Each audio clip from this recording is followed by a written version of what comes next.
Hola, el tema a presentar es activación de los linfocitos T. Los linfocitos T son células del sistema inmunitario que se crean a partir de células madre de la médula ósea. El objetivo principal de la activación de los linfocitos T es generar un gran número de células efectoras que puedan eliminar a los antígenos, además de crear una población de células de memoria que permanezcan durante periodos largos. Esto para actuar rápidamente contra el antígeno en caso de que se vuelva a introducir al cuerpo.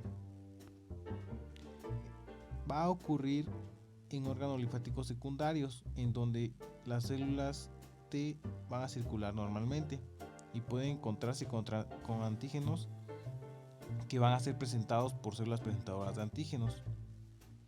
No nos debemos confundir con la maduración que va a ocurrir en el timo.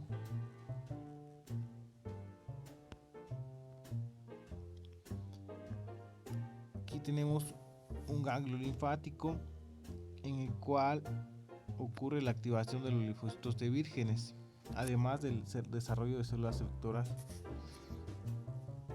Y aquí vamos a tener a un linfocito T, a una célula presentadora de antígeno, que en este caso es una célula dendrítica, y al antígeno.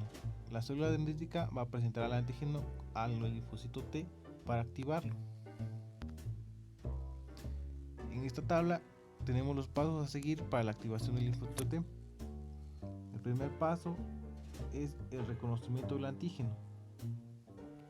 El linfocito T virgen va a reconocer al antígeno gracias a la célula presentadora de antígenos. Esto va a activar al linfocito T y este a su vez va a secretar citocinas, como por ejemplo interleucina 2, que va a ayudar a la expansión clonal. La expansión clonal nos va a servir para tener un gran número de células para combatir al antígeno. Al tener ya suficientes células, lo que viene es la diferenciación entre linfocitos T efectores y de memoria. Ya en tejido periférico, los linfocitos TCD4 efectores como función va a tener la activación de macrófagos y linfocitos B, además de otras células de la inflamación. En cambio, los linfocitos T CD8 van a tener como función la muerte de células ya no infectadas y también la activación de macrófagos.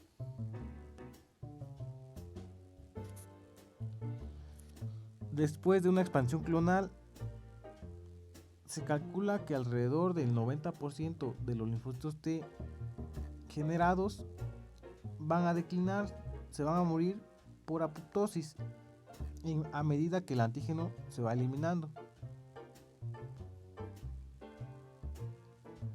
Las señales que necesitamos para la activación del linfocito T va a ser primero reconocer al antígeno, después una coestimulación y la secreción de citocinas que van a producir los propios linfocitos T. Para esto vamos a necesitar a las células presentadoras de antígeno y otras células en el lugar del reconocimiento al antígeno. Los coestimuladores van a servir para la supervivencia y proliferación del linfocito T. La célula presentadora de antígenos en reposo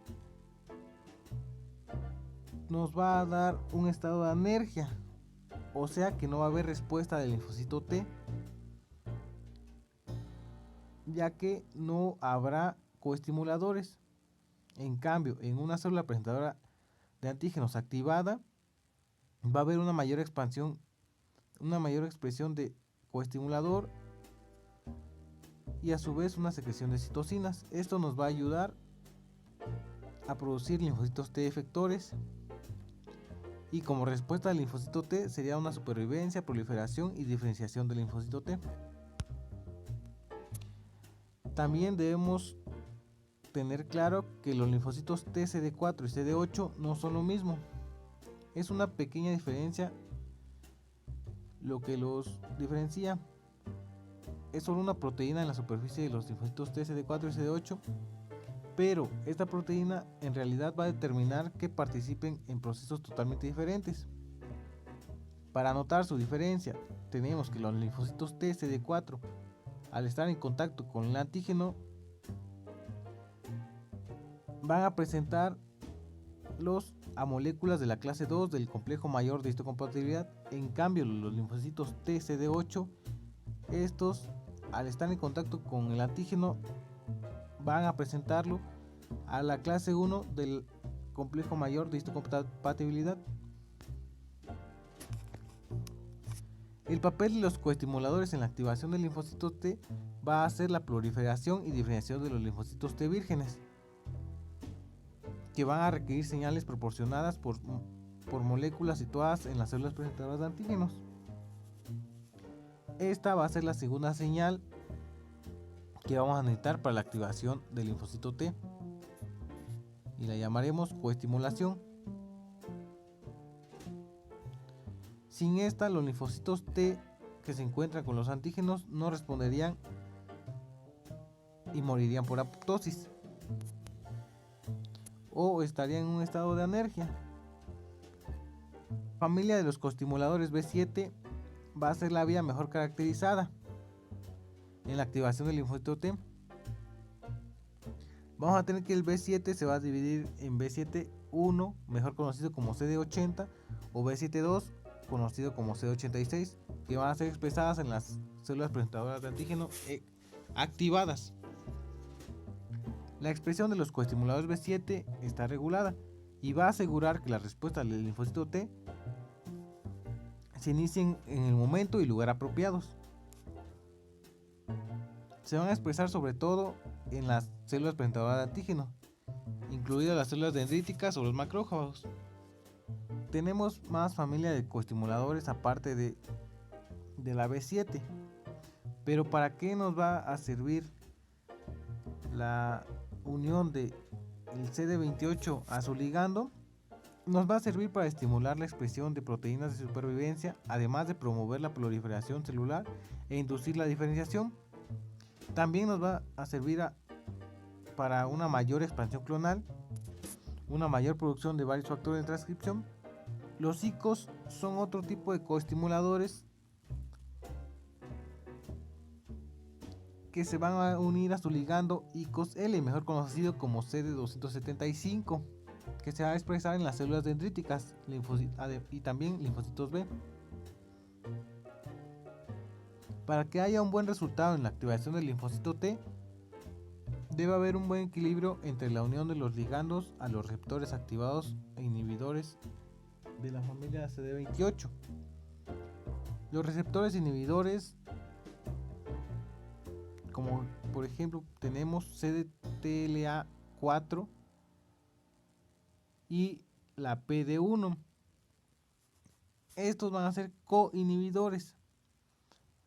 Entonces tendríamos aquí un claro ejemplo entre CD28 y CTLA4 que se unen a un mismo ligando, pero van a tener efectos funcionales opuestos en la activación del linfocito T. Aquí tenemos un ejemplo. El CD28 va a estar unido al B7. Esto nos va a ayudar a la activación del linfocito T.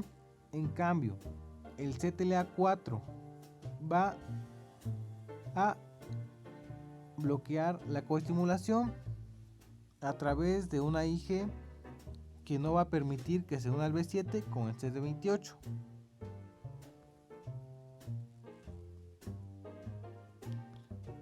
En esta tabla podemos mostrar la familia de los B7 y de los CD28.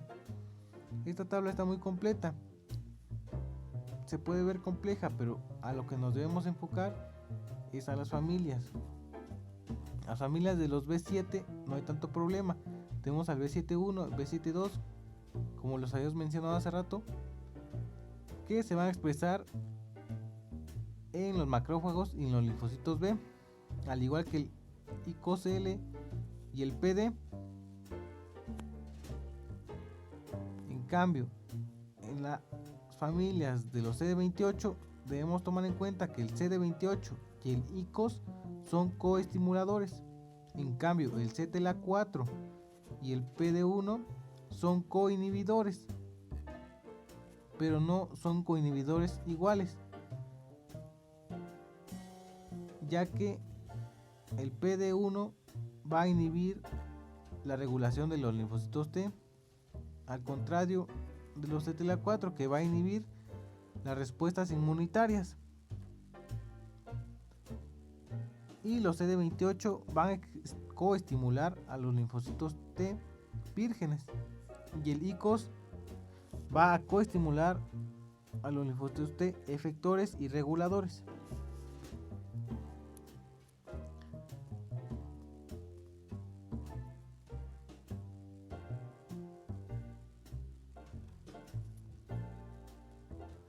El CD40 va a aumentar las respuestas de los linfocitos T al activar las células presentadoras de antígenos.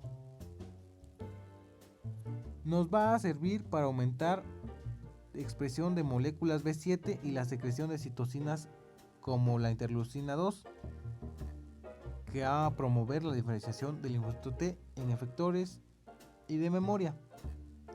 Este fenómeno lo pueden llamar autorización. ¿Por qué? Porque los linfocitos T activados deben de permitirlo, si no, no sucedería.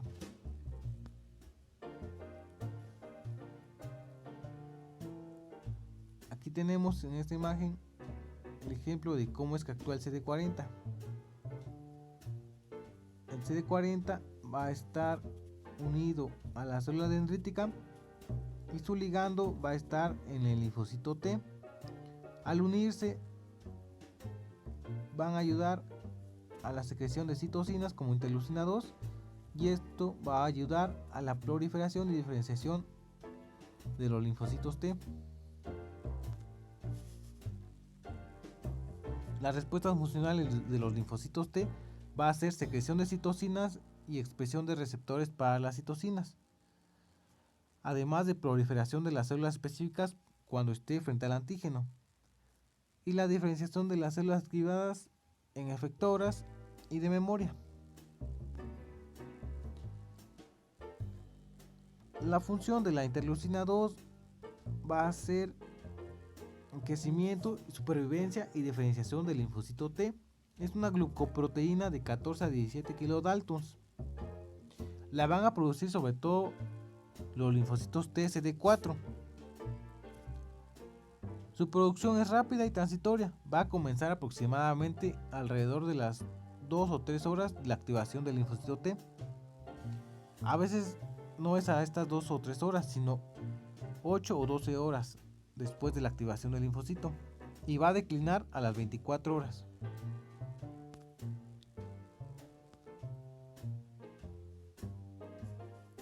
Aquí tenemos un ejemplo de cómo actúa la interleucina 2. Antes de la secreción de la interleucina 2 debe de haber la activación del linfocito T al presentársele el antígeno. Teniendo un coestimulador, va a haber después la secreción de interleucina 2 que va a ayudar a la proliferación del linfocito T, o sea, una expansión clonal. Pero no solo nos ayuda en linfocitos T vírgenes, sino también nos ayuda en linfocitos T reguladores. ¿En qué? En mantener a estos linfocitos T reguladores funcionales, y en los linfocitos T vírgenes en su proliferación y diferenciación en efectores y de memoria. Como recordatorio, en esta imagen nos muestra que el CTLA4 nos ayuda a controlar respuestas, o sea, un coinhibidor, y la interleucina 2 nos va a ayudar a la proliferación de los linfocitos T.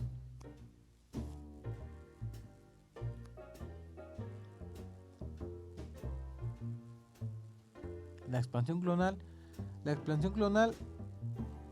va a estar dada gracias a la interleucina 2, sobre todo, pero no solo a esta se le va a atribuir, sino también a los coestimuladores y a factores de crecimiento autócrinos.